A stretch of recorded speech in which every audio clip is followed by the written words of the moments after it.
Good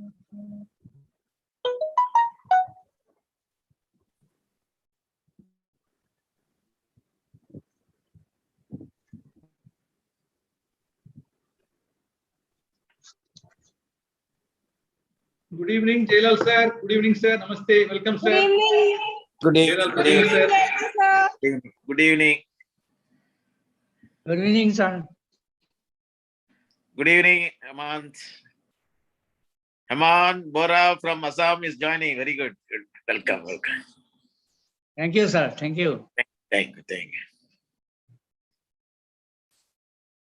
Assam State is Jailal sir's fan. Definitely, definitely. You are also. Good, good. How is the program going on? Very well? Yes, sir. Program is going on very well, sir. Going on very well. Yes. Very nice speakers, very well chosen topics, excellent presentation. We should thank Dr. Jayaraman for that. He's really done a good job on that, sir. Good, Good. Jailal sir support. Jailal sir full support. Then only Yes. for whole line day, every day is a very special interest in academics. Thank you. Yesterday also I heard the lecture on pleural effusion. It was good because I was traveling, so I was just hearing the lecture. That's good. Nice, nice. The woman doctor chairman, I am able to see Dr. Yasoda, but are the woman doctors only sleeping or they are awake? They are doing very, very active, sir. Yes, sir. No, I have not seen. I have already discussed with your state president. Try to organize a national women conference. That is very important. So, women doctors chairman is there in Tamil Nadu. They are not organizing any program of the women doctors. So, Yasodaji has to organize one program as a national women doctors convention or conference. I have already discussed with your state president, Ramakrishnan sir. Please talk with him and make a program of good program somewhere in November first week or second week.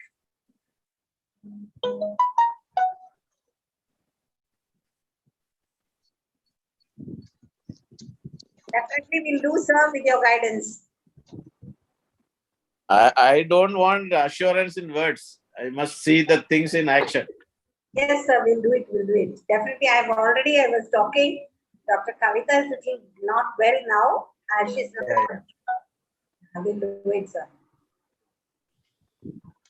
Today, who is the speaker? Dr. Deepak Talwar from Noida, sir. And Sindhura from Chennai. Sindhura. Good evening, Dr. Jailal. Yeah, good evening. Welcome, sir. Thank you. Jailal sir is our national president, sir. I know that Talwar. Yeah. Very Deepak Talwar.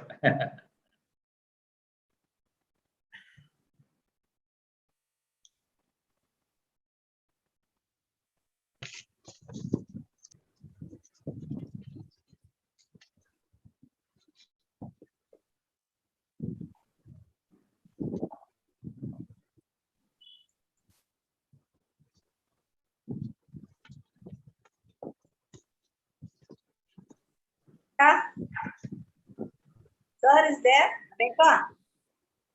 Jayaraman sir, can we start? Yeah, yes, ma'am. Huh? Yes, madam. You can start, madam. Okay. Yeah. Thank you.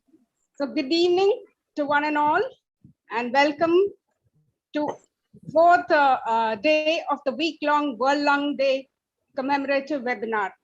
We've had 3 days of excellent presentation and meticulously chosen speakers by Dr. Jayaraman, and we are now looking forward to more. We begin with the IMA prayer. May everybody be happy.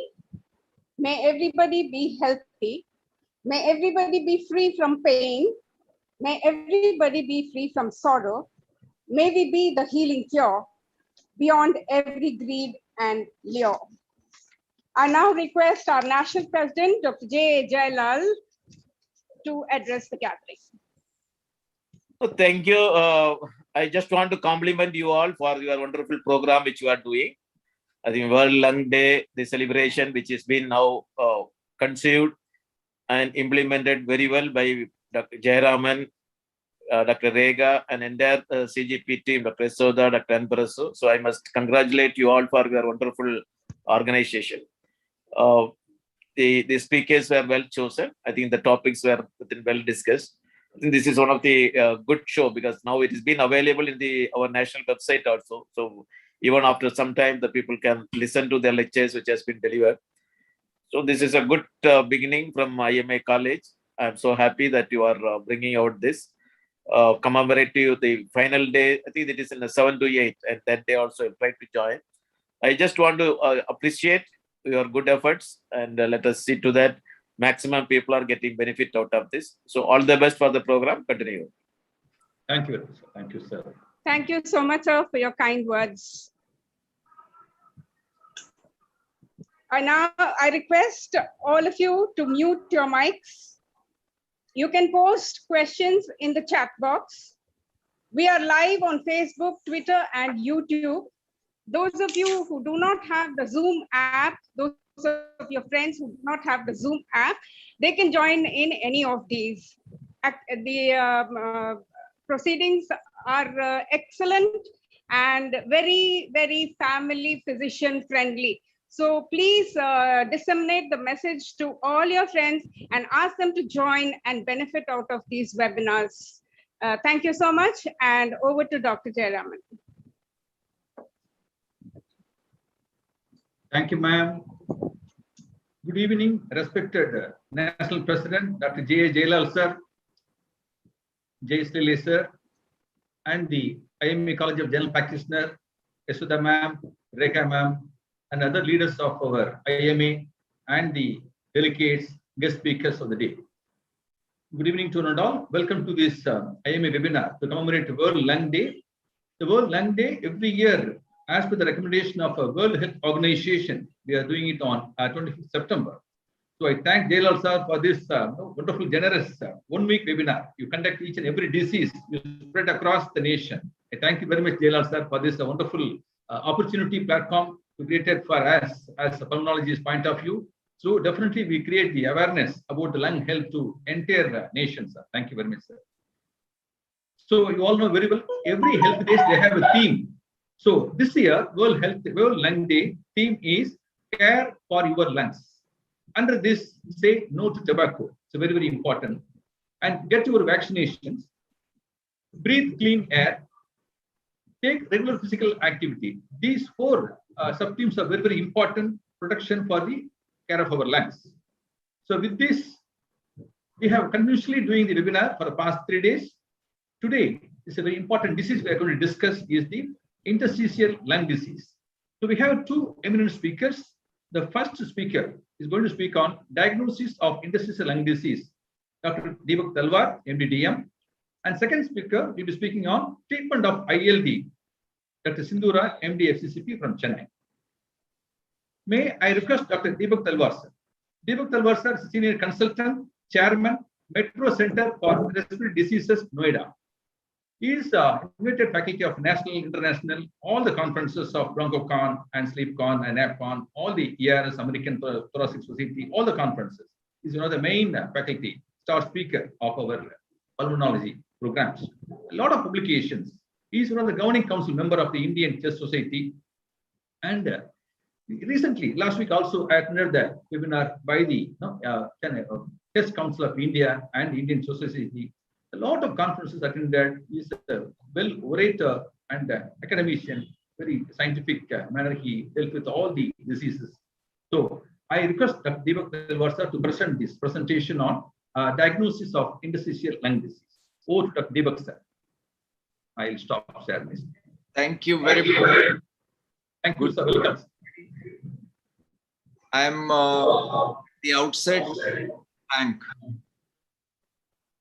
the organizers of the program, Dr. Jayaraman, IMA, and so many other people who would have put so many efforts to organize this World Lung Day conference, which is going to run for a couple of days and perhaps covering a lot of topics will be related to improving the lung health. So thank you, Dr. Jayaraman, for having me today to talk about interstitial lung disease. I would like to share that tomorrow, September 14, is actually going to be the first interstitial lung disease day. In the word first time, the world has realized the importance of interstitial lung disease. And now we have a ILD day, and which is going to be starting from tomorrow, the first time in the year 2021. And it won't be surprising to know that why it happened, because after listening to pulmonary fibrosis or interstitial lung disease causing pulmonary fibrosis, nobody has become so aware of this disease as after COVID we have learned, when the CT scans have shown so many changes and in fact has devastated the life of so many people with permanent changes in the lung called interstitial lung disease. And that is called post-COVID interstitial lung disease. So I think ILD has gained so much of importance now, but it has been a problem for a number of years with us. And we have been struggling with this because this is a disease which invariably in almost 80 to 90% of people is relentlessly progressive and ends in such a stage where it is a crippling respiratory failure. And the only choice of treatment left behind is a lung transplant, which is going to be shared by and dealt by my co-speaker, Dr. Sindhura, an excellent physician who's going to talk about it. So my job today would be that what is interstitial lung disease, how can we diagnose it early, and what are the tools to diagnose this disease. So quickly, I will be going through this group of diseases which are called interstitial lung diseases, primarily because they affect the interstitium. Very simple to just recollect what is the interstitium in the lung. We call it skeleton of the lung because the entire lung hangs on this particular interstitium, and it is maintaining its structure primarily because of that. And the interstitium comes along with the bronchovascular bundle, which is the sheath within which the artery and the bronchus, which supplies to the terminal part of the lung, is carried. And then there is a peripheral also axial, or what is called as the peripheral system of the interstitium, which is surrounding the pulmonary lobule. And this lobule has got 8 to 10 acini in it. And this lobule is called the secondary lobule.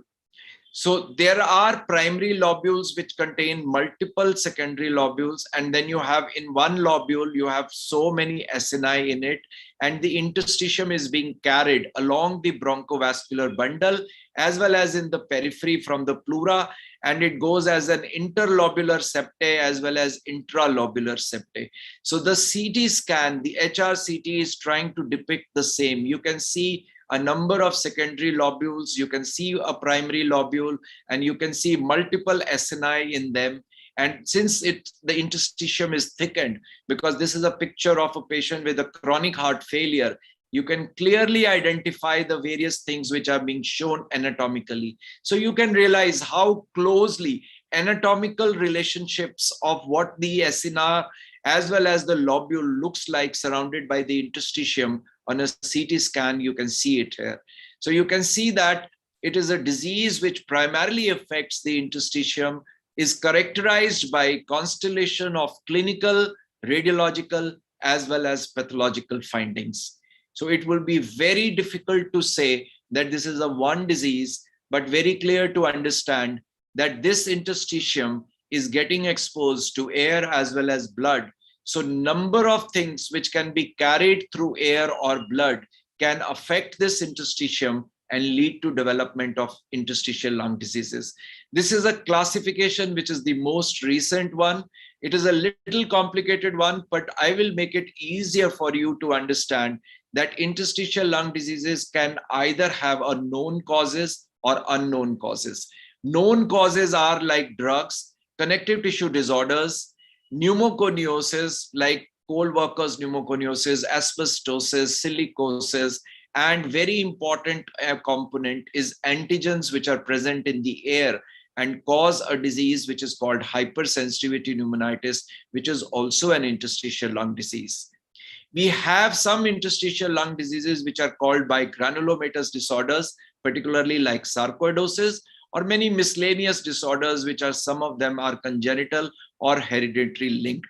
But very important, another part of unknown cause interstitial lung disease, where we do not know what causes the interstitial lung disease, whether it is airborne or bloodborne, are divided into major or rare IIPs, or they are called idiopathic interstitial pneumonias, because we do not know the cause for them. Now they are divided into major, rare, and unclassifiable. And in the major one, we have either a acute, subacute, smoking related, or chronic fibrosing interstitial pneumonia. Among this, the most common are the chronic fibrosing interstitial pneumonias, and the major group is idiopathic pulmonary fibrosis, which is the most frightening, with an average survival of 2.8 years without treatment. Then the second group, which is less common than that, but is seen in practice, is the idiopathic NSIP, that is non-specific interstitial pneumonias.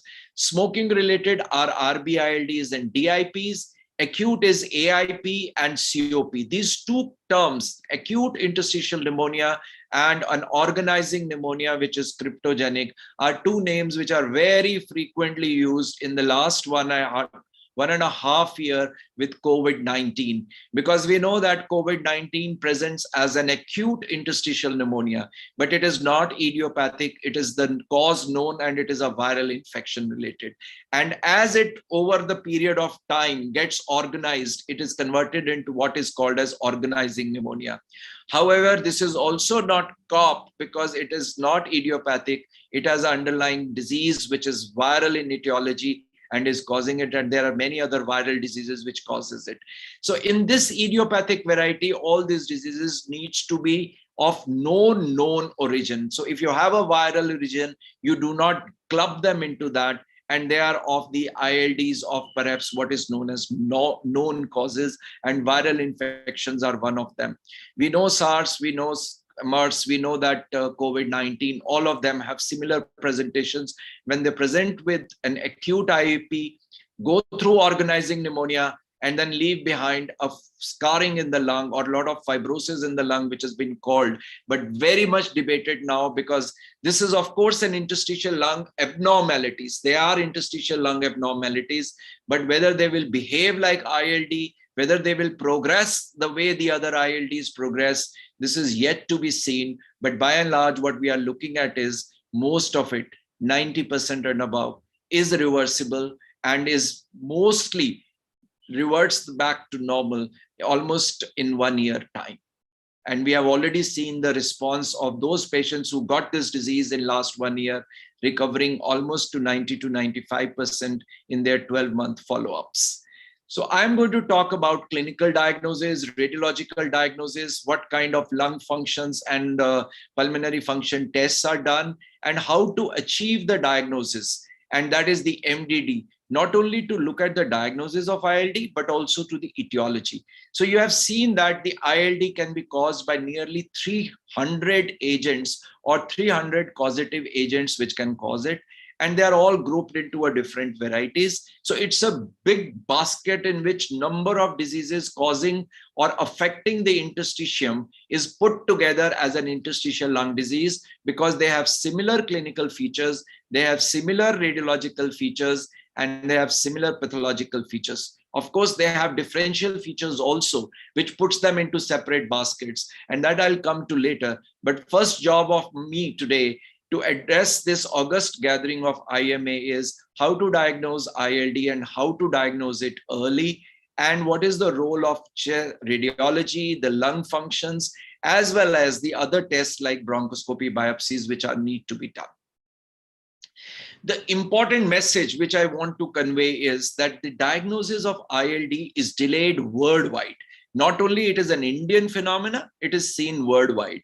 And you can see that in the world, it takes about 2 years from the symptom onset of the patient till the time the patient gets the diagnosis of ILD, which is a pretty long time considering that these patients are being actually running around with the same symptoms of respiratory system, that is cough, dyspnea, and some amount of chest tightness or breathing difficulty.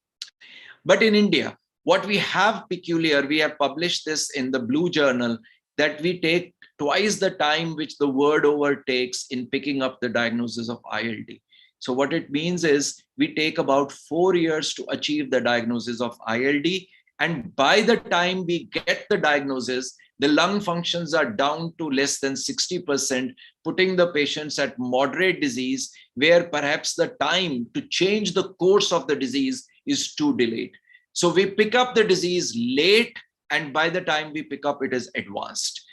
And primarily, almost 15 to 20% of these patients undergo the treatment for tuberculosis because of the abnormal chest X-ray shadows which are being seen here. Are these patients symptomatic? And this is the data from US, that they complain dyspnea, cough, chest pain, malaise, and fatigue in almost 50 to 60% of patients 24 months prior to getting the diagnosis of ILD.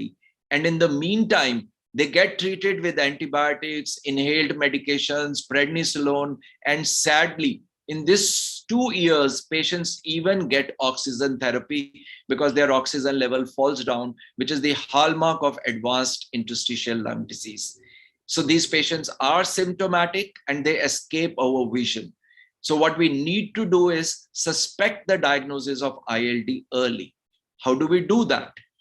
Whenever the symptoms are like dyspnea, cough, combined with weight loss and joint pains, it should be considered as red flags to suspect that this is not a simple COPD or asthma. There may be underlying ILD, and we need to look for that. And if you have features like dry eyes, dry mouth, rash, dysphagia, oral ulcers, hand ulcers, skin changes, they all suggest that there is an underlying cause even for this kind of disease, which is interstitial lung disease. But weight loss and dyspnea and cough, which does not go away with the inhaled medication, is absolute red mark or red flag for considering this patient for a possibility of interstitial lung diseases. Is age or sex a clue? New onset symptoms which occur in elderly people, people who are above the age of 40 to 50 years, should raise the suspicion, and females are more likely to get the interstitial lung diseases of known causes versus male patients who are ex-smokers above the age of 60, who are likely to get the idiopathic variety, which is like idiopathic pulmonary fibrosis. So when you see a male person who's elderly and an ex-smoker, then if he has a cough and dyspnea and a weight loss, the first thing in mind is not only COPD, but underlying ILD, which is IPF. On the other hand, when we see a female who's young, about 40 to 50 years of age, with a lot of other symptoms pointing towards the joint pains or skin changes or mouth ulcers, most likely has idiopathic pulmonary, not idiopathic pulmonary fibrosis, but a known cause like either a connective tissue disorder related ILD or a chronic hypersensitivity pneumonitis. Important point to ask in the history is the exposure history. Exposure history is of paramount importance in picking up an ILD. Although we make the diagnosis of COPD on the basis of smoking history and the asthma on the basis of history of exposures, but a lot of people who develop ILD also have history of exposures, which is to either molds, birds, feathers, animals, metal dust, vegetable dust, wood dust, and even exposure to livestock, stone polishing and cutting, uses of various drugs, particularly the drugs which are used in the cardiac practice like amidron, or in the urology practice like nitrofurantoin, can all cause interstitial lung disease. People who use in various occupations or in their hobbies, the things can actually also precipitate ILD.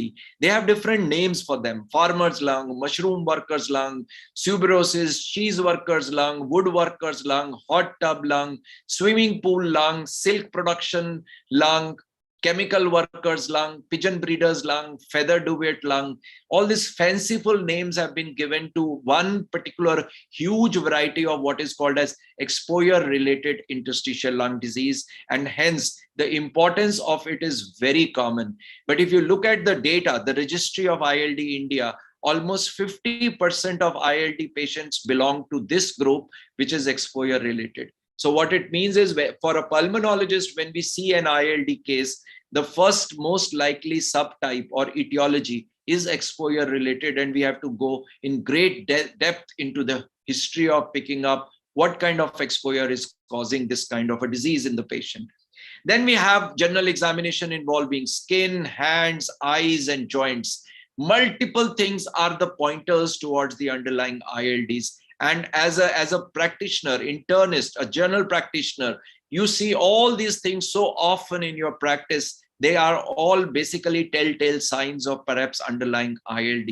I have shown so many of them. You can see it here. They are joint abnormalities, they are skin abnormalities, they are nail abnormalities, they are abnormalities of the tongue and as well as the eyes. We often think of ILD if the patient has clubbing, but clubbing is a feature of a late fibrotic ILDs. So seen in IPF, asbestosis, chronic HP, and many others, but infrequent to be seen in CTD ILDs as well as sarcoidosis. And even in idiopathic pulmonary fibrosis, it is seen in only 30% of patients. So we need to rely on clubbing, but clubbing may not be there. The second important examination finding in ILDs is considered as classical Velcro rales. These are basal crepitations. They are coarse in nature. They are inspiratory and expiratory, and they indicate fibrosis at the basis of the lung, classically seen in IPF. But auscultatory finding is very, very non-sensitive. Almost 2 out of 1 physician will not agree to, even if they are present. So this is something which needs to be, augmented by using electronic stethoscopes, where the pattern which is being seen, like on the upper panel, you see a normal healthy sounds, and on the Velcro rales of IPF, you see the typical pattern, which brings the sensitivity and specificity to the tune of nearly above 90%. But anyways, this is looking at future of electronic stethoscopes to use and diagnose in patients with suspected interstitial lung disease. When you suspect an ILD, you start evaluating these patients and you do certain kind of tests. What are those tests? So basically, these tests are to find out if there is a known cause for this interstitial lung disease. And the most common cause which can be picked up, although it may be clinically not evident at all, is to pick up the connective tissue disorder. So we need to do rheumatoid factor, we need to do ANA, we need to do ENA and anti-CCP depending upon our patients, but primarily autoimmune profile is recommended to look into the cause.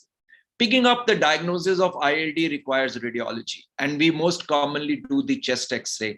Chest X-ray can be completely normal in 10% of people, and also normal in patients who have ILD of subgroup type hypersensitivity pneumonitis, early IPF with emphysema, and smoking-related ILDs. So what the message is, that the chest X-ray, although now has become digital and has more better quality and clarity, but still can be completely normal in more than 10% of people with ILD, as well as in many ILDs where it is not affected because lung volume and the markings do not suggest. So what is the gold standard? Gold standard is the high resolution CT scan. And there are certain pictures which will be characteristic of diagnosing ILDs, and that will depend upon which part of the interstitium is getting affected. So you can have a linear and reticular shadows like you can have so many of them: nodular shadows, GGOs, consolidation, mosaic attenuation or air trapping, cyst, traction bronchiectasis, and honeycombing. And most of us are talking about traction bronchiectasis, honeycombing, consolidations, ground glass opacities, which are being also reported in COVID-19.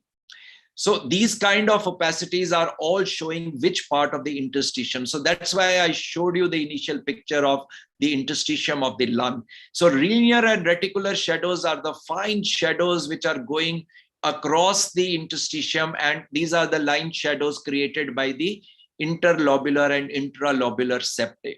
They are very fine and they are linear shadows, and they are picked up on high resolution CT scan.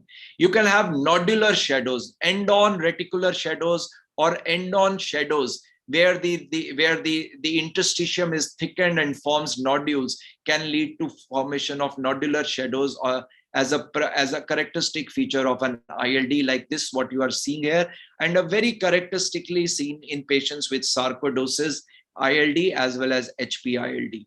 Ground glass opacities is as if you are looking through the frosted glass, and this is seen diffusely affecting the lung, very commonly again being seen as a sequelae to post-COVID pneumonia. But it is seen in many CTD ILDs and many other ILDs also, and it is characteristic also of initial affection of lung parenchyma by Nsip as well as by the hypersensitivity pneumonitis. Consolidations, by convention, consolidation is an airspace disease. However, in involvement of the airspace, it involves the interstitium along with it, and it becomes dense shadows like this. And again, these are very common in viral infections, including COVID-19. Then you have areas where there is air trapping. So if there is terminal airways, they are narrowed. They allow the air to get inside, but not allow them to come outside. The lobules, the secondary lobules, they show air trapping, and you can characteristically see in the areas where you have ground glass opacities and the areas which are looking more black. So gray areas and black areas which are alternating with each other on an HRCT scan is again a very characteristic finding of an interstitial involvement of terminal airways seen in patients with hypersensitivity pneumonitis. We can get enough cysts being formed, and these kind of bizarre cysts are seen in patients with lymphangioliomyomatosis, Langerhans cell histiocytosis, and some other types of interstitial lung disease. Traction bronchitis is as the surrounding interstitium is trying to get fibrous and open these airways. They make the airways dilated and look like this, which is characteristically being seen as dilated airways. And these are called traction bronchitis. Considered initially as irreversible, now we find some of the traction bronchitis does appear to resolve over a period of time. And finally, the permanent change in the lung is by the honeycombing, where you have stacks of this minute cystic spaces one over the above. And this is what is indicating permanent damage to the lung by this multiple cystic air spaces. And this is permanent damage, which is considered as irreversible.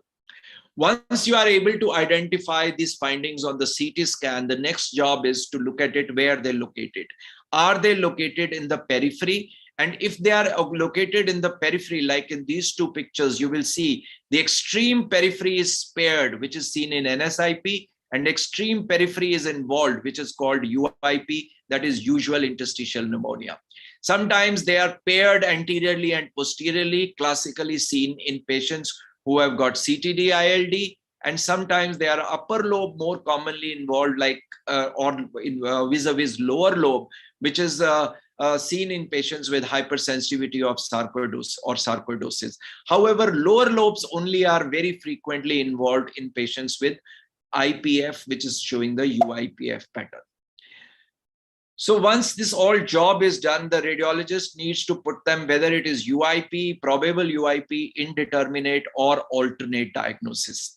In India, the IPF accounts for about 15 to 20%, alternate diagnosis accounts for nearly about 80%.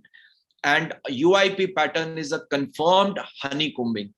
And when it is seen in the extreme periphery of the lung and more prominent in the lower lobes in a patient who is male and a smoker above the age of 60 years, it is diagnostic of IPF and no biopsy is required. On the other hand, if the patient is not in this age group, the patient is in female, or the patients who do not have honeycombing, but they have all other features to suggest that it is IPF, it is called probable UIP. In such cases, if the settings are correct, again, the biopsy is not done, otherwise biopsy is required. Indeterminate is what I call a confused radiologist, because he's not able to pick up any working diagnosis for a patient. And this happens even after the biopsy sometimes, that we are labeling a patient as indeterminate. Alternate diagnosis is that we know that what is the cause of ILD in this patient, and hence there are multiple features to suggest that. Like you can see a typical peripheral organization pneumonia, which is classical fields. Now, I know that we all have seen this in COVID-19, but it is seen in CTD related interstitial lung diseases. The alternating ground glass opacities as well as air trapping is seen, which is called head cheese sign, seen in hypersensitivity pneumonitis. Cysts can be seen like this in LIP pneumonia. And sometimes we see a dilated esophagus in the patients who have got peripheral ILD, which is suggesting that this patient has systemic sclerosis related ILD. Otherwise, diffuse honeycombing affecting peripheries and extending into the center is seen in a UIP pattern in IPF. So once the diagnosis of ILD has been made, a probable diagnosis of subtype, or rather the etiology of ILD made on the basis of CT scans, we go ahead and do the lung functions. The most important lung function test is a spirometry, and spirometry shows that the entire curve is become smaller in size. And if you go by the numbers, you will find FVC and FEV1 both are decreased and the ratio is well preserved, which means that this is a purely restrictive defect seen in patients with interstitial lung disease. However, some ILDs may have a mixed defect also. And the forced vital capacity, FVC, is the most important parameter to be taken initially and followed up in the patients with ILD. So if it is reduced, it is indicating that patient has restrictive defect related to ILD. And if there is a 10% fall or improvement in 1 year, that shows that either the ILD is improving or deteriorating, depending upon which way the FVC is moving. Second test in the lung function test we do for ILDs is a diffusion capacity. It is used for screening. It is used for looking at the severity, in predicting the survival of the patient, and also the follow-up. So similarly, 15% improvement or deterioration in diffusion capacity over 1 year in a patient of ILD indicates either the patient is improving or deteriorating. And we use this as one of the tools to evaluate the severity of the patients with the interstitial lung disease.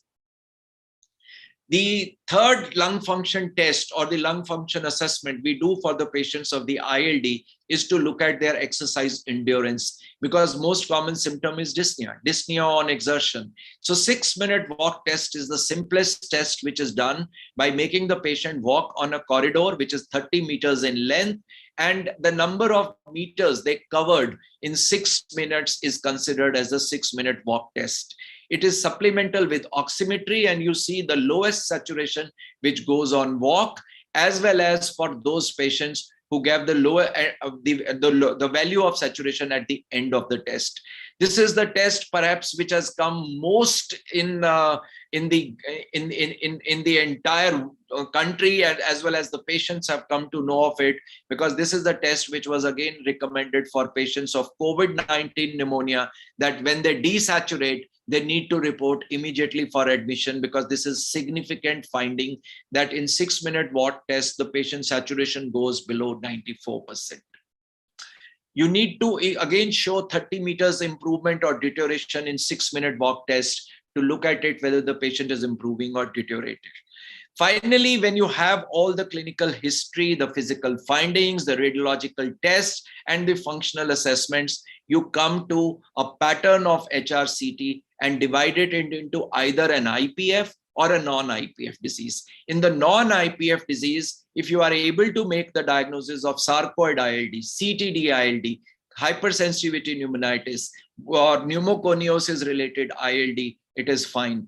But if the level of confidence of the diagnosis is not good between a radiologist and a clinician, then either a BAL, or which is a bronchoscopic lavage of the fluid from the lungs, or a lung biopsy is done. And all the results are brought to the diagnosis in the MDD. So this multidisciplinary team, which forms this multidisciplinary discussion, includes a clinician, which is a pulmonologist, a radiologist, as well as a pathologist, who will sit and together make the most common etiological or working diagnosis of subtype of ILD. ILD diagnosis is made primarily on the CT scan, but the subtyping is done in the multidisciplinary team. And even during the COVID times, if the no working diagnosis is there, we subject these patients to lung biopsy if possible, or delay it for the time being and pushing it to the time when it is more suitable to perform bronchoscopic and biopsies in them. Bronchoscopic lavage is not only done to do the diagnosis, because it is very rare to pick up the diagnosis. It is mostly to see that there are no infections there, or there is no malignancy there, or there is no bleeding into the lungs. So very rare diagnoses like pulmonary alveolar proteinosis or Langerhans cell histiocytosis related ILD, which are both very rare, can be picked up alone by BL. So BL is not diagnostic of ILD. It can only rule out infections or malignancies. And most of the times you have to supplement it with the lung biopsy. You can either do a surgical lung biopsy, which is now done this with a VATS procedure, which is the standard of care and a gold standard, but most of the times neither the surgeon is available to do it nor the patient is willing to undergo it. We do transbronchial lung biopsies. Transbronchial lung biopsies yield a very small tissue, and since you do a biopsy across the airway, if the disease is around the airways, you can pick up and make the diagnosis of that ILD. So sarcoidosis, hypersensitivity pneumonitis, organizing pneumonia, RB-ILDs can be picked up by that because the tissue is very small. Now we use cryo along with this transbronchial lung biopsy through bronchoscope. We use a rigid bronchoscope, and the cryo biopsy brings much bigger tissues. And in future, it is likely to replace surgical lung biopsy need, because if you are able to get a good tissue, the pathologists are able to provide us the diagnosis. Even after the diagnosis, can you look at the histopathological report and make the diagnosis? And the answer is no. Because whether it is a clinician making the diagnosis, radiological expert making a diagnosis, or pathologist, on their alone or on their own, when they make the diagnosis, the specificity of the diagnosis or the diagnosis being correct is almost 50 to 70%. It is not 100%. So even if the pathologist writes NSIP, that doesn't mean it is an NSIP. You need to bring it to MDD team, which requires a radiologist, clinician, and pathologist to sit together. And when they sit together, even then you can see the sensitivity and the specificity is to the tune of about 85%. Unless and until it is a very clear diagnosis, which is mostly obtained on a surgical lung biopsies. So we need to incorporate the MDD team in finally subtyping the ILD before we subject those patients to the treatment. And this is the kind of MDD which happens every week at our center and of course many other centers, but it requires a thorough workup of these patients by the clinician, presenting the data to the radiologist, and then a pathologist coming up with the biopsies, the tiny biopsies of transbronchial lung biopsy or the cryo lung biopsy, which are a little bigger than that, and very rarely the VATS lung biopsies, and try to sort out the MDD diagnosis of subtype of ILD to decide the treatment, which is going to be dealt by my next speaker. With that, I would like to thank you all for patiently listening to me. Thank you very much. Thank you very much, Deepak sir. Wonderful, crisp and clarity presentation on diagnosis of ILD, starting from the clinical history and the radiological, starting from the chest radiography, and the HRCT is a gold standard, and the role of lung biopsy in the form of bronchoscope or the VATS biopsy. So we wonderfully dealt with each and every aspect. So we'll take the questions after the second speaker, sir. I call upon Dr. Sindhura. Dr. Sindhura is a consultant pulmonologist in Fortis Hospital, Chennai, and he is very well experienced in transplant pulmonology and interventional pulmonologist, and is a special training, underwent a special training in Australia, and madam is very invited faculty of our IMA and other national and international faculty, and recently also underwent training for various procedures. Is one of the main faculty in the pulmonology in Chennai. So Dr. Sindhura is going to speak on the treatment of interstitial lung disease. Over to Dr. Sindhura. Thank you, sir. Thank you for the warm introduction. And I would like to thank the IMA for giving me this opportunity today on talking about interstitial lung disease. It is a very vast topic, and thanks to Deepak sir, who has made it the easiest topic. And this IMA has done a good job. I think this is a good platform for all of us to understand more about the lung issues, which have been getting more common in the recent days. So because of a lot of pollution, a lot of chemical exposure, and dust exposure and all is causing a lot of lung issues nowadays. And also with the COVID pandemic, the interstitial lung disease have been increased in the recent days. So the ILDs are the most common diseases which we see in patients having severe breathlessness, loss of weight and cough, as sir has already mentioned. And most of the cases are being undiagnosed, or diagnosis is being missed, and delaying the diagnosis is making the disease to get much advanced, for which every one of us should be aware what are the symptoms, what are the radiological features, and what is the treatment once you diagnose ILD, what is the treatment available, and when you can refer the ILD patients for lung transplant. Today that I will be talking about the treatment for lung transplant for ILDs. And sorry.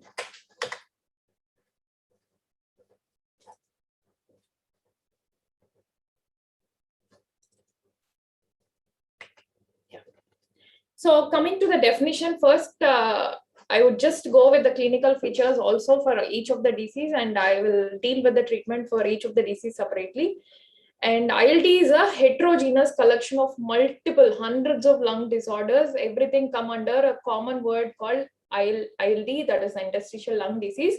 And various diseases, they share their common clinical features, radiographic features, and some pathological features. So they all are clubbed under the interstitial lung disease. So as sir has already told, interstitial lung disease implies to the inflammation and fibrosis of the alveolar basement membrane and the vascular endothelium. So the problem basically lies at this cellular level. So this is one of the classification. Again, the interstitial lung disease, depending on the etiology, if it is known, there are various lung diseases. If the etiology is not known, there are few other diseases, mostly the IIP, Idiopathic Interstitial Pneumonitis, or IPF, comes under unknown etiology. So with the known etiology, non-IPF will be NSIP, Cryptogenic Organizing Pneumonia, and AIP, Acute Interstitial Pneumonia. So depending on the etiology and depending on the causative agent, the treatment of the ILDs also varies. According to the ATS and ERS, the classification of IIPs, depending on the etiology or unknown etiology, it is different. And RB-ILD and D-squamatic DIP are most commonly seen in the smokers. This is the classification, which will be usually confusing, and it is extensive for today, I think. And coming to the idiopathic pulmonary fibrosis, it is one of the class of the ILDs, and it is also known as usual interstitial pneumonia by histological pattern. If you have a pattern of UIP on the CT scan or by pathologically on the biopsy, so then it is known as IPF. So IPF is a chronic progressive fibrosing interstitial pneumonia of unknown cause. And this IPF is characterized by progressive worsening of dyspnea and lung functions. And most of the IPF patients will have very poor prognosis, and the outcomes will be very bad. And patients can also deteriorate at a faster rate within one year to 2 years of duration. So how do these IPF patients present? So usually they present with more than 60 years of age group, and they should be either smokers or non-smokers. Males are more predominantly common of developing IPF. So typical presentation will be insidious onset of exertional breathlessness and non-productive cough. So chronic non-productive cough with breathlessness and desaturation, always it should clinch us the diagnosis of a ILD or a IPF. So weight loss, fatigue, fever, myalgias, and arthralgias are also most commonly present. Rarely the IPF patients may present with acute exacerbation. So they'll be having chronic symptoms, and suddenly with some viral etiology or exacerbation of the IPF can cause still further worsening and desaturation and make them worse, and they present to you in ER. So clubbing is present in 40 to 75% of patients having IPF, and clubbing is rarely seen in ILDs, other ILDs. Chest examination is Velcro creps, we have already known. So these patients, because of the chronic lung damage, they may develop pulmonary hypertension. So sometimes you may also hear the loud P2, and they may have cor pulmonale. So how do you diagnose IPF? As sir has already told, IPF can be diagnosed if you're very confident, radiologist or the physician, multidisciplinary team, if they're very confident that it fits exactly to UIP pattern radiologically, then it can be diagnosed as IPF based on the radiology. It doesn't require any biopsy confirmation of UIP. So you can see in this UIP pattern, there is cystic changes, bronchiectatic changes, cystic changes, mostly seen in the periphery, in the upper lobe and the lower lobes also. And this would be the diagnostic for IPF. So along with the traction bronchiectasis, if the destroyed bronchus is dilated and in the presence of a traction bronchiectasis, it is significance of UIP pattern in IPF. So probable UIP will be usually peripherally based and it has similar traction bronchiectasis. So that will be probable UIP. Depending on the diagnosis given by the radiologist, UIP, probable UIP or intermediate UIP, alternative diagnosis can also be thought in that. So the diagnostic algorithm already sir has discussed, either ball surgical biopsy is required if you're not confident radiologically whether it is UIP or other ILDs. So coming to the treatment, IPF is very progressive, fatal disorder, and any therapy for IPF, regardless of the agent used, requires at least 1 year before you say whether the patient is responding to the treatment or not. So corticosteroids are used as a mainstay for treatment, but the response is poor or absent, and the steroids are no longer recommended for IPF due to poor responsiveness of IPF to steroids. And immunomodulator therapy is mostly suggested that contains azathioprine or cyclophosphamide or mycophenolate. So the pharmacological therapy for IPF will be high dose of steroids. Monotherapy was initially recommended, but it is not showing much improvement or stopping the progression of the disease. So, but even symptomatical improvement or little exercise tolerance has been little partially improved. So still the high dose of steroid monotherapy is continued in few of the cases where the other drugs are not working or where the other drugs are contraindicated.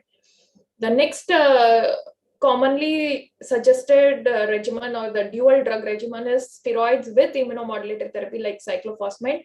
It shows good survival benefit, but it is weakly recommended for IPF treatment. The strong recommendation for IPF treatment is steroids, which is 0.5 mg per kg per day, initially started with high dose, and then it is tapered to about 10 to 20 mg per day, along with immunomodulator azathioprine 2 mg per kg body weight initially, and maximum of 150 mg per day can be gone. And N-acetylcysteine 600 mg TDS is the recommended dose for IPF. This triple drug regimen is usually indicated at present for the treatment of IPF. No alone steroid therapy is recommended for IPF, and the guidelines strongly suggest to go ahead with triple drug therapy for IPF.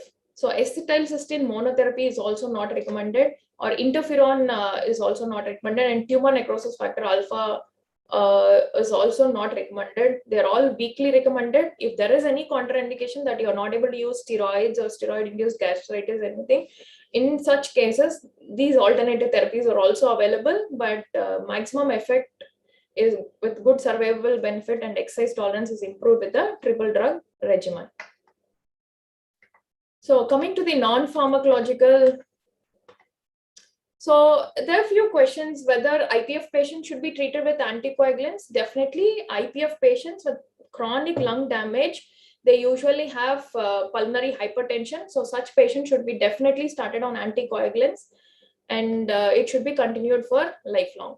Should IPF patients be treated for pulmonary hypertension? Definitely in case of cor pulmonale or severe pulmonary hypertension, patients should be treated for pulmonary hypertension either with sildenafil, bosentan, or alloprostol inhalation therapy can also be used. Should IPF patients be treated with antifibrotics? Yes, recently studies have shown that antifibrotics have good effect in IPF. It increases the O2 saturation, and it improves the 6-minute walk test, reduces the decline in vital capacity, and benefits are less, but it is recommended recently to go ahead and start on antifibrotics for IPF patients. So there are two types of antifibrotics, pirfenidone and nintedanib. Pirfenidone is an older molecule, and nintedanib has been recently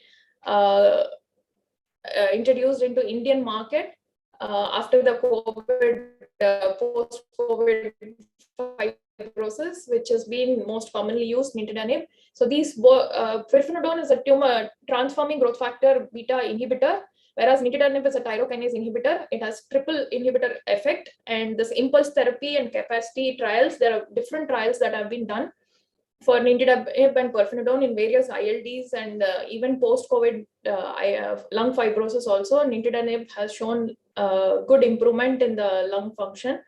Lung capacities have improved after minimum of 3 months of using nintedanib in post-COVID patients. So both of them have shown good results in IPF previously, which was not recommended to use in IPF, and recent guidelines suggest to use antifibrotics in IPF treatment. So what are the non-pharmacological therapies which you need to give for IPF patients? So all the patients will be having severe hypoxia. So resting hypoxemia, what do you mean by resting hypoxemia? So if you see any patient, ILD patient, if you suspect ILD, you have to see what is the patient's saturation levels. If the patient saturation levels at rest, when patient is sitting in your clinic, if the saturation is less than 88, then the patient is indicated to have oxygen therapy at home. Or if you have done an ABG, if the PaO2 level shows between 55 to 65 at resting, then the patient is indicated to use home oxygen therapy. So this home oxygen therapy is also beneficial if patients have milder form of the ILD and if they have severe pulmonary hypertension.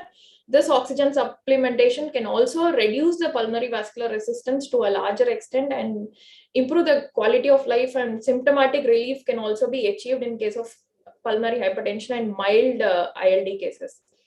So oxygen has very important role, and it improves your quality of life and it improves the exercise capacity of the patient. So initially in the milder forms, they can use overnight for 6 to 8 hours.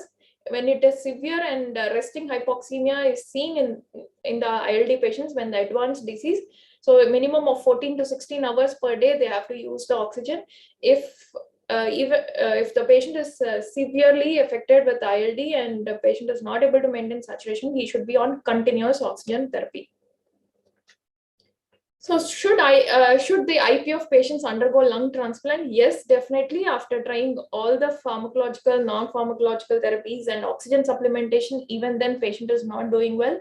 Definitely the end treatment option available for all the IPF patients is only the lung transplant.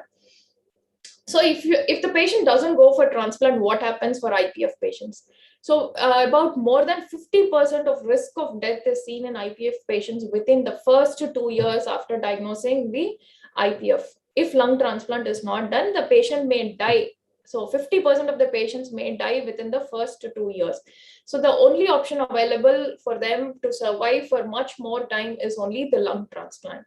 So if you go ahead for lung transplant, many of you have doubt whether what is the survival, what is the likelihood, what are the complications which you can see post lung transplant.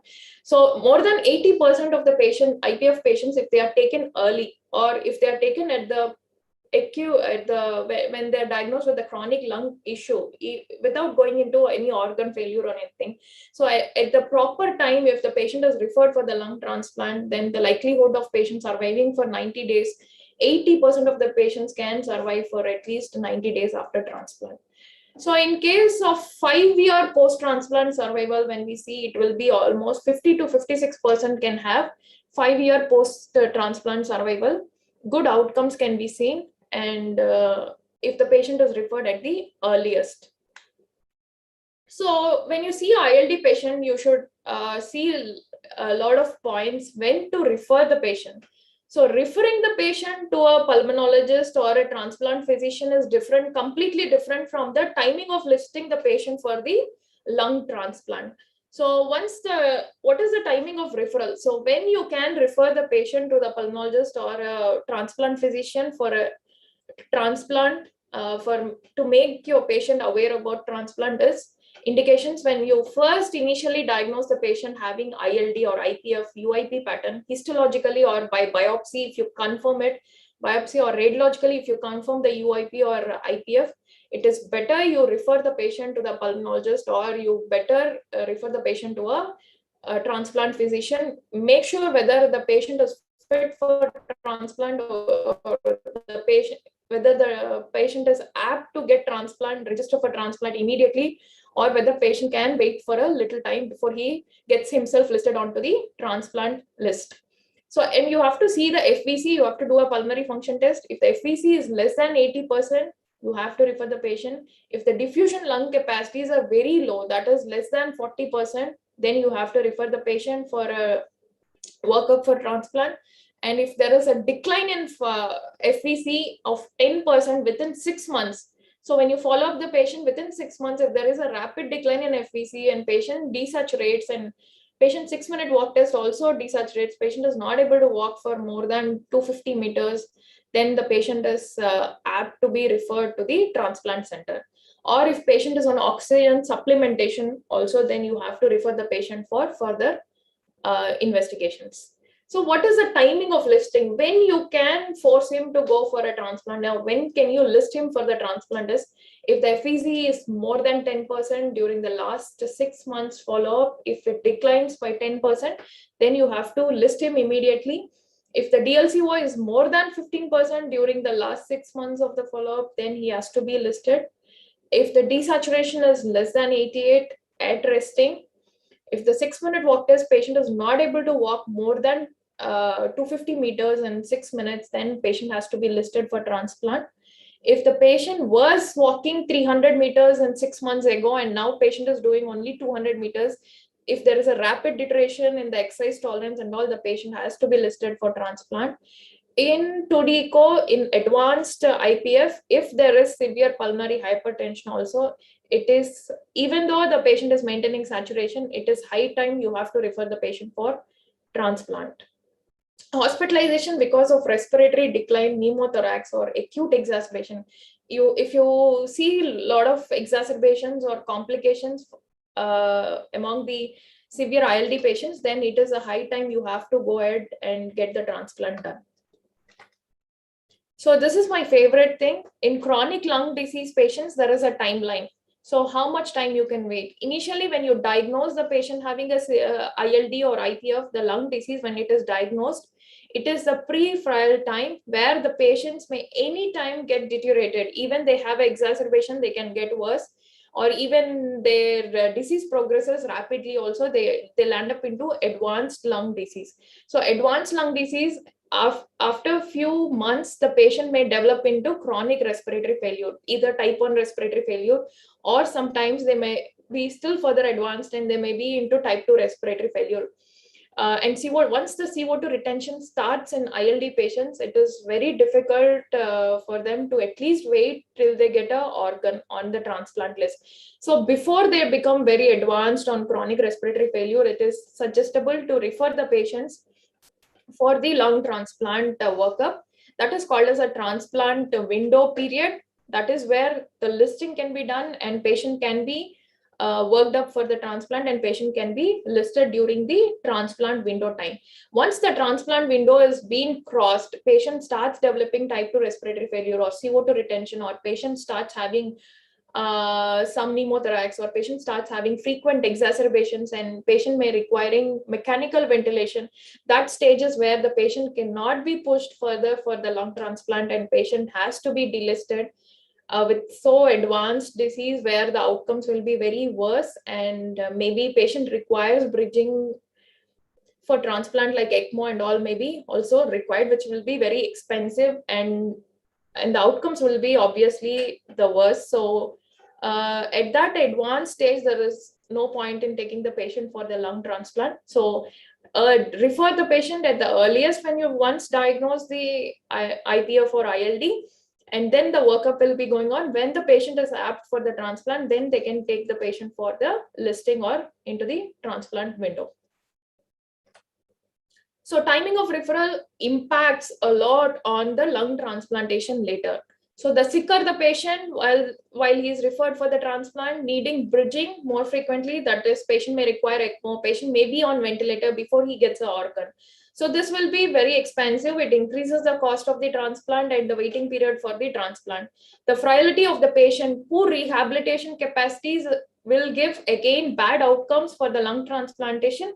Rehabilitation is a very, very important thing. Even pre-transplant, post-transplant rehabilitation will make a lot of impact on the outcomes of the lung transplant. Prolonged post-transplant hospital stays are also common if the patient is sicker at the time of referral or while taking for the transplant. If the patient is much advanced, the post-transplant hospital stay will also be for a longer duration.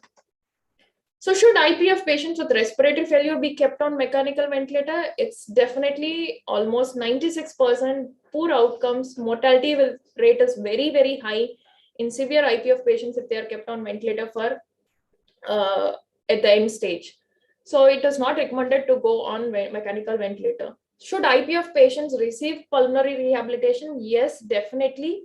It improves the 6-minute walk distance. It improves the symptoms. Patient can have a good quality of life. At least patient can do his self activity at home without having breathlessness and all. It can improve to a larger extent, and it can improve his quality of life. So what are the exercises which are usually recommended in pulmonary rehabilitation? It's aerobic conditioning, like treadmill, cycling and all can be done at their own pace, depending on the severity of the disease. Strengthening exercises, weightlifting and all, flexibility training, educational lectures, psychosocial support is very, very important in patients having chronic lung disease. Nutritional supplementation is very, very important to improve their muscle and respiratory muscles and all will be fully drained. So diet and nutrition and exercise is very, very important to strengthen your respiratory muscles. So rehabilitation for ILD patients or chronic lung issue patients will be a duration of minimum of 12 weeks. It is combined inpatient and it can also be done in home-based rehabilitation programs. Respiratory muscle training, bicycle riding can be done, static bicycle riding, which also improves the quality of life, and dyspnea symptoms also can be reduced to a larger extent. So depending on the type of the lung issue, there are various exercises for COPD and all. A lot of other different rehabs are available. For ILD patients, a lot of different rehabs are available. And rehabilitation can be done with the oxygen support or it can be done without the oxygen support. So rehabilitation has very, very important impact and role in chronic lung issues. This pulmonary rehabilitation has to be improved much more in Indian scenario.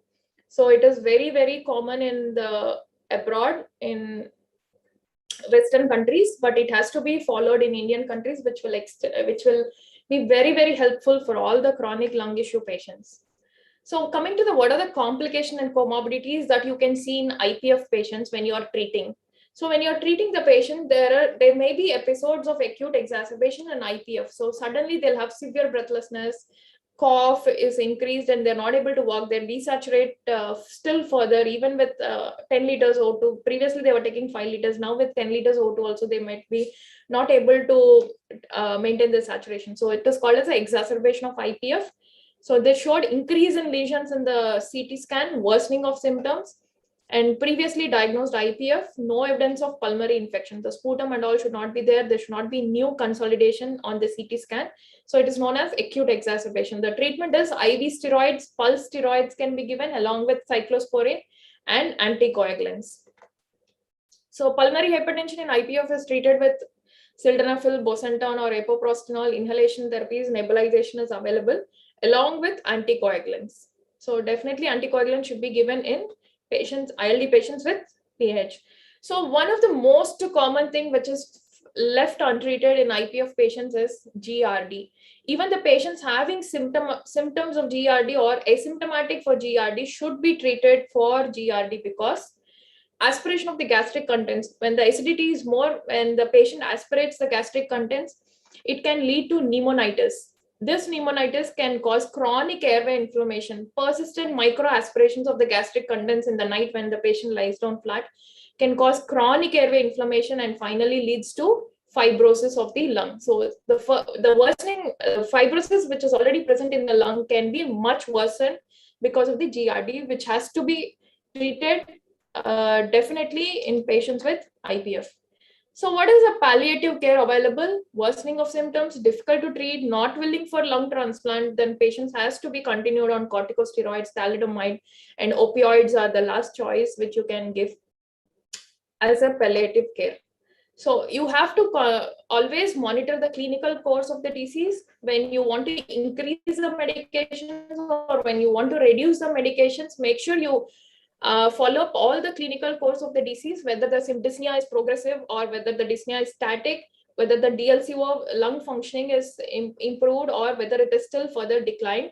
FEC is declined or getting better. HRCT findings, whether there is any deterioration in the CT findings, 6-minute walk test, exacerbations, and respiratory failure leading to death. These are all the monitoring things to know the progress of the disease.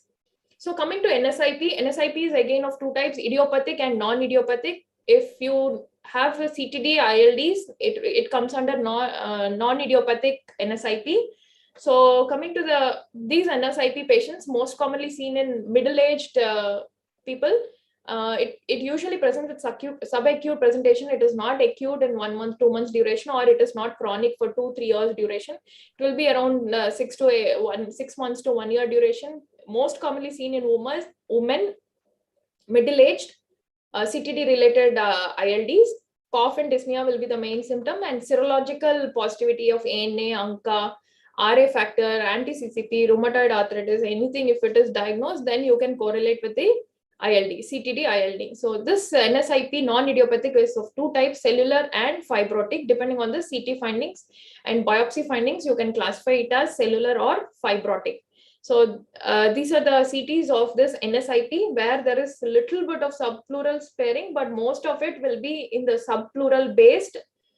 You can see only just next to the pleura, the lung is involved, there is ground glassing. It is classically seen only in CTD ILDs or NSIP pattern. Subpleural involvement is usually seen. So what is the management of NSIP? If it is a CTD ILD, what is the management? So majority of CTD ILDs, they respond for steroid therapy along with immunosuppressive agents. You have to suppress the immunity to control the connective tissue disorders. The most common immunosuppressive agents which are used are azathioprine, cyclophosphamide, and mycophenolate.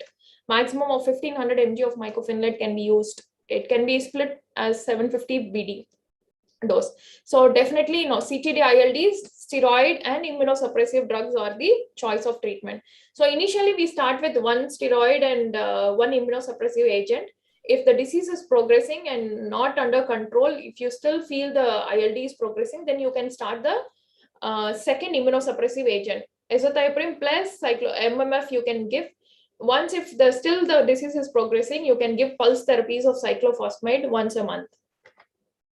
So in case of systemic sclerosis, ILD, a low dose of steroids are only indicated. High doses of steroids are not to be given because of risk of renal crisis. So patient can develop AKI or renal failure if high dose of steroids are given in systemic sclerosis patients. This is an exceptional thing in NSIP, CTD ILDs. So you have to give low dose steroids and cyclophosphamide. Coming to this cryptogenic organizing pneumonia, it is pneumonia-like illness. It will be a short history, and it is also known as bronchiolitis obliterans organizing pneumonia. It is called as a BOOP or COP, cryptogenic organizing pneumonia. This is most commonly seen in men or women. Within less than 2 months, patient will present with severe fever, cough, and breathlessness, weight loss, and desaturation of little shorter span between 1 month to 2 months. And finger clubbing is usually present in COP, cryptogenic organizing pneumonia. And CT shows a typical sign called as a et al sign or a reverse halo sign, where you can see the ring-like lesion and surrounded by ground glassing. This is a reverse halo sign, or you can see this et al sign. This is called et al sign, and you can see the ground glassing diffusely present all over. So this is called cryptogenic organizing pneumonia. It responds very well once you start the patient on corticosteroids. You do all the investigations for fever, you don't find anything. Counts and all will be normal. It will not be elevated. Once you do a CT chest and see, find out the lesions, you diagnose as chronic cryptogenic organizing pneumonia. Then steroids is the mainstay of treatment. You have to slowly taper the steroids and wean it from 6 months to 1 month, 12 months duration. So poor outcomes are associated if there is a relapse of cough. And so prolonged steroid usage is usually recommended to avoid the relapse of the disease. So coming to this respiratory bronchiolitis or ILD or discombobulative interstitial pneumonia, RB-ILD and DIP, both are most commonly seen in heavy smokers. Whenever you come across heavy smokers with ILD, always think in terms of RB-ILD or DIP, and it affects the alveolar space and oxygenation will be dropped. It can be only diagnosed with biopsy. If there's a strong history of heavy smoking and ILD, always you can suspect this. It is mostly common in male smokers, and radiologically it will be diffuse disease, ground glassing opacities. And the most common management is you have to stop smoking first. Smoking cessation is very important, and continue the corticosteroids and macrolides. Azithromycin is given in 3 times a week, Monday, Wednesday, Friday, to prevent DIP from getting worse. So acute interstitial pneumonia is one of the acute form of ILD, which is very devastating, and it is also known as Hammond-Rich syndrome. The diagnostic criteria is patient usually present with progressive breathlessness, cough, and desaturation with less than very short duration, from 1 month to 2 months duration. Finally, these type of patients, acute interstitial pneumonia patients, rapidly deteriorate and they get worse in very short time. They don't have any exposure to any chemicals or toxins or autoimmune diseases, and they rapidly progress and they develop and they just mimic like a ARDS picture. And they also have the diffuse alveolar damage. Radiologically, it will be mimicking like ILD with full interstitial involvement, as sir has already shown this picture. They typically present with onset of fever, cough, rapidly progressive dyspnea, and rapidly they get worse respiratory failure and they land upon mechanical ventilators. So this is a typical feature of acute interstitial pneumonia, where the traction of the bronchus is there, and the whole of the interstitium is completely showing a ground glass densities. So this is organized acute interstitial pneumonia. So the only management is supportive management, oxygenation. If the patient is getting worse, mechanical ventilation is only the option, and you have to prevent secondary infections, give some time for the lung to heal. So coming to the last type of ILD, that is hypersensitivity pneumonia. So it is whenever you have exposure to any of the extrinsic allergic, it is also called extrinsic allergic alveolitis. Whenever your lungs are exposed to any of the allergen from outside, either it is a chemical, pollen, dust, and sir has listed out a lot of them. So any exposure from outside to your lungs can cause hypersensitivity pneumonitis. So you have to find out the etiological agent, what is causing it. It can be microbial agents also, virus, bacteria, fungus, anything. It can be bird protein, bird shit, bird droppings, bird feathers, fish meal, rat urine, and all are also very toxic when you inhale. Isocyanate, chemical exposures, and there is a very big list which goes like air conditioner's lung, woodworker's lung, when you inhale the wood, the sawwood dust and all, when you inhale, that is called woodworker's lung. And lot of big list of etiological agents are there for causing HP. So you have to find out what is the cause. You have to take a detailed history, whether there is any pharmacological drugs. So it can be drug induced also. So whether any drugs like penicillin, methotrexate is most common, and some cardiac drugs are also can cause ILDs. So you have to take a very good history of any exposure to the allergen. So there are a wide list of allergens which can cause HP. So acute HP usually, so it is basically divided into acute HP, subacute, and chronic, depending on the duration of symptoms after getting exposed to the allergen. So some people, they work in the cotton mills and all, they say once they go to work, they start having symptoms immediately. So that is called as acute HP. Subacute and chronic HP, they'll have constitutional symptoms for longer time, up to 1 to 2 months duration. So chronic HP, repeatedly, once they're getting exposed acutely every day, acute HP can get converted into a chronic HP, and finally Nsip, chronic lung damage or chronic lung fibrosis. So now latest classification radiologically, HP has been classified into fibrotic HP, typical HP and compatible with HP. This is fibrotic HP and non-fibrotic HP are the two new radiological classifications of hypersensitivity pneumonitis. So this is a fibrosing HP where you can see the fibrosis, nodular pattern, and ground glassing is there diffuse. It is a fibrosing HP, and this is non-fibrosing HP where you can see only nodularity. Before you can see the ground glassing, the interstitium is involved. Here you can see only the nodularity, which is a non-fibrosing HP. So how do you manage HP? First is you have to remove the antigen, which is causing a hypersensitivity pneumonitis. Always try to find the antigen and remove the antigen. So cellular HP has good response to corticosteroids, whereas fibrotic HP is already damaged. Fibrosis has already set in, which may not show good improvement with corticosteroids. Prednisolone is the mainstay of medication that is useful, and it is usually started in 40 to 60 mg per day for 2 weeks, and gradually it is decreased to 2 to 4 weeks duration. For acute, only short term of treatment with steroids is fine. For chronic HPs, long-term medications are usually required along with the steroid, and mycophenolate or cyclophosphamide is usually indicated. I've taken the references from the latest guidelines and from ATS and ERS guidelines and ATS journals. And thank you so much. And I think it is very vast, and I hope it is clear. Any doubts you can ask me anytime. Thank you very much, Dr. Sindhura, madam. Very nice presentation on treatment of interstitial lung disease, starting from the drug therapy, oxygen, role of pulmonary rehabilitation, and finally the lung transplantation. So each and every disease category. So you are clearly, talked about the when to give steroids and what kind of anti-fibrosis treatment and all. So now, both the speakers are very nicely, given the wonderful overview about interstitial lung disease diagnosis and treatment. Now we'll go on to the questions. Duration of therapy. Dr. A.S. Mohan sir asked questions. Duration of ILD management in general. Deepak sir or Sindhura ma'am? So, Sindhura. So ILD is a chronic disease which is going to be there for lifelong, sir.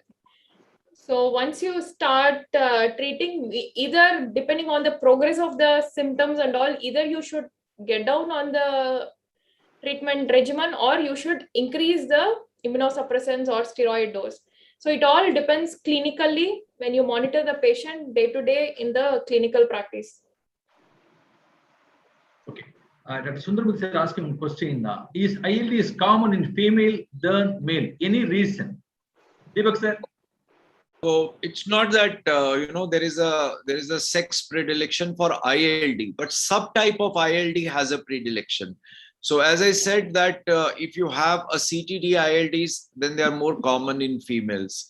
If you have a lymphangioliomyomatosis, it is seen in females. If you have certain other CTDs like even chronic hypersensitivity pneumonitis, it is more common in females. But if you look at the other ILDs, like when we talk about idiopathic pulmonary fibrosis, it is more common in males. Yes. If we talk about occupational related ILDs, they are more common in males. If we look at sarcoid ILDs, they have also predilection for more common in women. So there is no such thing that all ILDs are more common in women, but some of the subtype of ILDs are more common in women. Which ILD is very common in India, sir? So the most common as per ILD Registry India, which enrolled 1,000 plus patients all across India, 30 centers, we all participated in that. And it was published in Blue Journal, which is the American Review of Respiratory and Critical Care Medicine, showed that 48% of interstitial lung diseases in India are hypersensitivity pneumonitis. That is exposure-related interstitial lung disease. And it is followed by number 2, which is the connective tissue disorder-related interstitial lung diseases. So if we see sarcoid, CTD, and chronic HP, that accounts for 80% of ILDs in India. So one more question from Dr. Sundarmurthy sir. Does all IPF leads to fibrosis? ILD is a disease which is by its nature considered as fibrosing ILD. So fibrosis is a part of IPF. IPF is a disease, hallmark is fibrosis. So this fibrosis progresses over a period of time. And that progression is relentlessly to the extent that it decreases significantly the survival of the patient. And that is why the disease idiopathic pulmonary fibrosis is called as the worst kind of ILD for any patient to have. Thank you, sir. Sir, ILD diagnosis, apart from clinical radiological and the PFT wise, is there any blood test to clinch a diagnosis of HP, hypersensitivity pneumonitis? So there are serum precipitants which are available. These are IgG antibodies which are against the precipitants. So you can have against pigeon droppings, you can have against fungi, you can have against certain other substances which can cause HP. So this is called a HP panel. It is called Hypersensitivity Pneumonitis panel. Primarily, it was done from the US only, and it is most of the labs ultimately outsource it to US. The panel has about 5 to 9 antigens which can be tested, and if the levels are very high, then they carry a good specificity. Otherwise, they are not specific. They may pick up the diagnosis, but even if they are present, like in India, for pigeon droppings, if you have positive to pigeon feathers, it may be because the pigeons are so commonly being fed in Indian environment as a tradition that you may get exposed. So actually the blood panels only tell us that exposure is there, but whether that exposure is causing the disease or not, that you have to determine by correlating between the results of your panel, exposure history of the patient. And I think Sindhura has very nicely pointed out that whenever there is exposure, it has to be followed by the symptoms. And when there is a re-exposure, again, it will come back with the symptoms. So if you get that kind of a history with those panels, you clinch the diagnosis. However, in most of the times, it only gives us a pointer that this is likely to be there. And we use it in the MDD to see whether we can actually, get away without doing the biopsy and make a clinical diagnosis of confidence above 90%, which is considered as the most appropriate to start with the treatment. Thank you very much. Role of bronchodilators in ILD, sir. Any ILD which requires oral or inhaled bronchodilator, Sindhura, Sindhura, role of bronchodilator in any kind of ILD? So clinically, if patient is having any V's, usually it will be restrictive pattern. Sometimes in HP and all, sometimes it can be mixed pattern also. In that situation, when you see the PFT in ILD patients, if required, if the patient has obstructive component along with the restrictive component, then the inhalers will be very useful in that patient. It all depends again with the PFT and if the patient is having any V's or anything. Because majority of the ILD patients in India, see, we diagnose lately. So even for it is also because most of the patients, they present with a cough and breathlessness. So we tend to overdiagnose as asthma and sometimes tuberculosis. Invariably, patient disease course of inhaled bronchodilators and with the inhalers. Some of the patients, they have ATT also. Any fever of more than 2 weeks, 3 weeks, so they start on ATT without any improvement, and the patient already with the CT scan. So we see a lot of patients in our pulmonology OPD. So when to enroll ILD patients in pulmonary rehabilitation program? Right, Sindhura. So whenever their exercise tolerance is very low, and whenever their oxygen drops to less than 92% at rest, so they are the candidates where their lung capacities has to be improved to tolerate the fibrosis changes that have been occurred in the lung. So this is the time where initially early you have to subject the patients for rehabilitation so that their quality of life will be improved. So basic minimal work at home when they do, they will be at least symptom free or so which can help them in doing their regular activities. So this is the early you can start patient, subject them to rehab.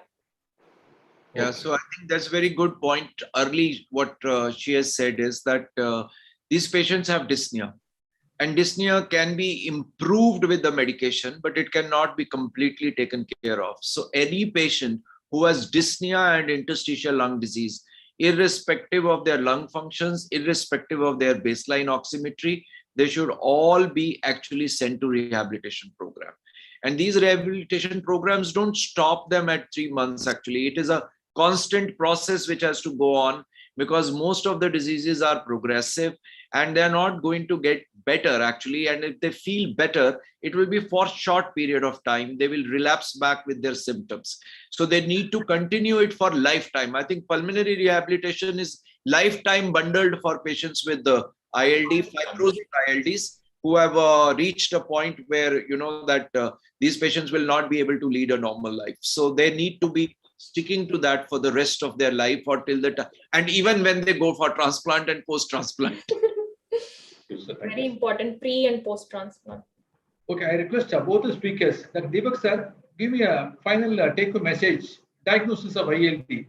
These are all points. This is the tips for our practitioners. Deepak sir.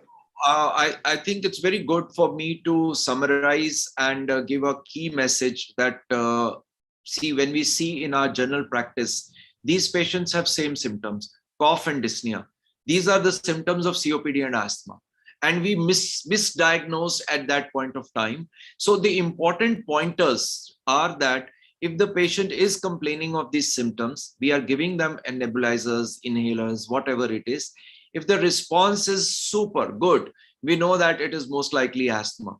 But if the response is not very good, then obviously we start wondering that it is COPD and it will not respond so well and just forget it about it. I think that's the time we need to look for that it may be something else. As I told you, fever, weight loss, all these can be symptoms in the ILDs also. And these should not be ignored as such. So we should look for those kind of things in these patients. Exposure histories are also very important.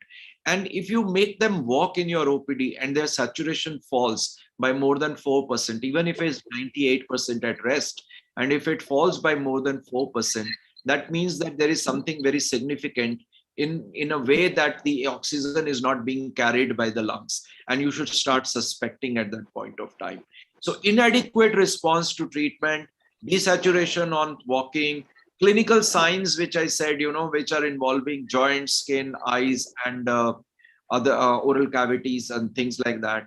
And of course, carefully listening to the bases of the lungs where their crackles are there, which just don't go even after coughing.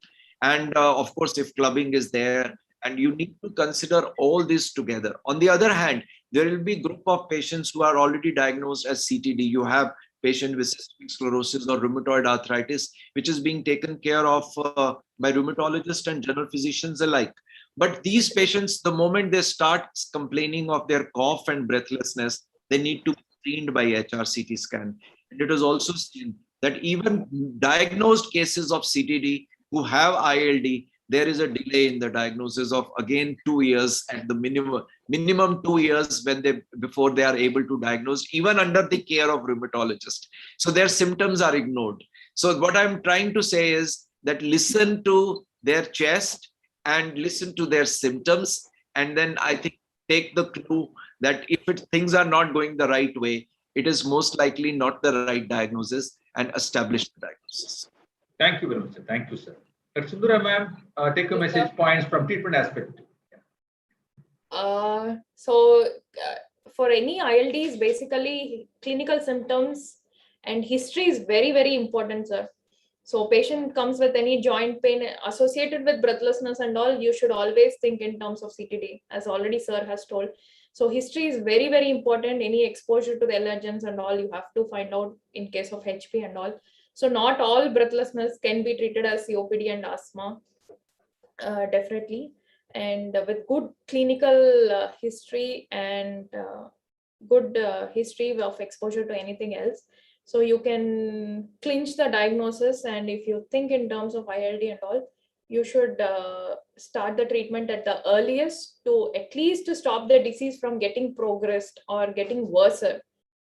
So we have to start the treatment at the earliest, diagnose at the earliest, and at least we can help to some extent to avoid the disease from getting progressed. So Very beautiful. depending on the various disease, it is different. Sir? Very beautiful message, because we Yes. need to treat them where we can change the journey of the patient. If the journey is already progressed to oxygen and respiratory failure, I think it is irreversible and irrevocable. Definitely it is in our hands who are going to tell the patient's destiny. So the earlier we diagnose and the earlier we start the treatment, at least the progression of disease we can stop to some extent. Whatever is the treatment, but diagnosing early is the best thing. Thank you very much. We had a wonderful discussion by Dr. Deepak Talwar sir and Sindhura ma'am. Lot of take-home message points from the ILD. So tomorrow is World ILD Day or Indian ILD Day, sir? World World ILD Day tomorrow. Huh? Yeah, fantastic. September 14th today, sir. September 14th today. Oh, yeah. Tomorrow is World ILD Day, you know? September 14th today. Okay. Fine. So thank you very much, Deepak sir and Sindhura ma'am. Wonderful presentation.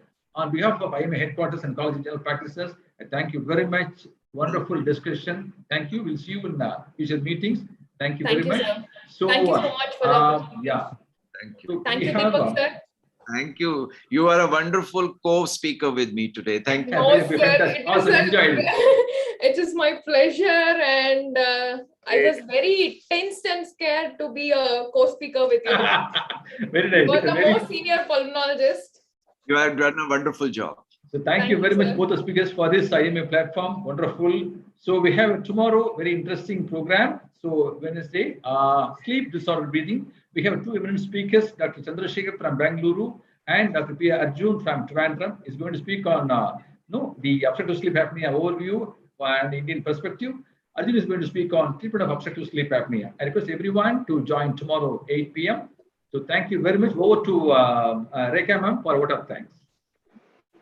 Yeah, we had an excellent presentation, very crisp and clear by both Dr. Deepak Talwar and Dr. Sindhura. And the very fact that ILD Day is designated today, it shows the importance of this disease. So very happy to have this topic today. And thanks to Dr. Jayaraman, and thanks to all the delegates and Mr. Yogesh, our IT consultant also. Thank you very much. Thank you, sir. Good night. Thank you very much, sir. Deepak sir. Thank you, sir. Good Thank you, night. Sundara ma'am. Thank you, everyone.